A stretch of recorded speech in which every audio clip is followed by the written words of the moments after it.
বিভিন্ন সময়ত বিভিন্ন ধৰণে আমাৰ ডুমডুমাৰ যি অসামৰিক চিকিৎসালয় আছে FRU তাৰ পৰা বিভিন্ন সময়ত আমাক তেখেতৰ কৰ্তৃপক্ষসকলে জনাই আছে আৰু বিভিন্ন জনসাধাৰণে আমাক এই জনাই আছিল যে আমাৰ প্ৰাক্তন বিধায়ক শ্ৰী দুৰ্গা ভূমিজ ডাঙৰীয়াৰ ভাতৃ শ্ৰী জগত ভূমিজৰ এটা আমাৰ আৱাসগৃহ যিটো চৰকাৰী আৱাসগৃহ তাত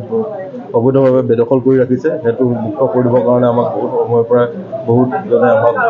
জনাই আহিছে অৱগত কৰি আহিছে সেইকাৰণে আজি আমি আমাৰ চাৰ্কুল অফিচাৰ ডাঙৰীয়াক আমাৰ ভাৰতীয় জনতা যুৱ মৰ্চাৰ আমাৰ ডুমডুমা সমষ্টিৰ 3টা মণ্ডলৰ পৰা একোখনকৈ আমি স্মাৰকপত্ৰ প্ৰদান কৰিছোঁ। পুৰণাটো কিমান দিনৰ পৰা আছে তেখেতে আমি জনামতে প্ৰায় 15 বছৰ বেছি হৈ গ'ল। আজি আপোনালোকে আজি আমি চাৰ্কুল লাভ ধৰিলোঁ প্ৰায় 12 বছৰ ধৰি যিটো বিগত বছৰ কংগ্ৰেছ চৰকাৰ থকা সময়ত দুৰ্গা ভূমিজৰ যিটো প্ৰায় জ্যেষ্ঠ তেওঁৰ